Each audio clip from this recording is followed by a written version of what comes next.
Red Riding Hood and Humpty Dumpty were strolling through the forest, singing and laughing, when they stumbled upon a group of mischievous fairies.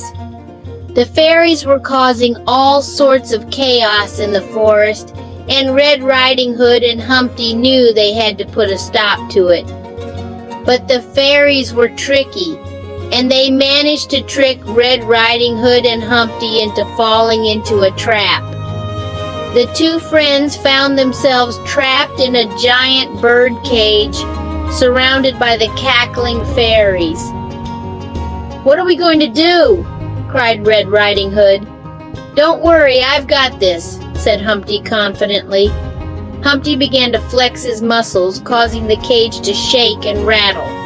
The fairies were thrown off balance, and Humpty was able to break free from the cage.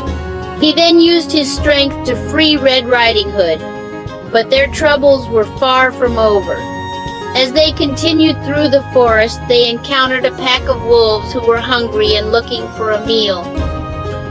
Thinking quickly, Red Riding Hood and Humpty disguised themselves as trees, hoping to blend in with the forest.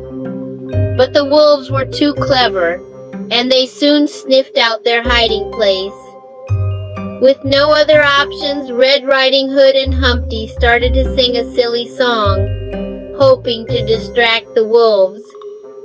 To their surprise, the wolves joined in, and soon they were all singing and dancing together.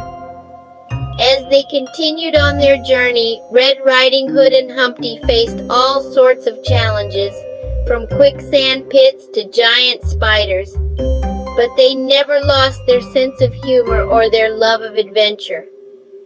When they finally arrived at Grandmother's house, she was delighted to see them. She listened in amazement as they recounted their wild and crazy journey through the forest, and she laughed and hugged them both.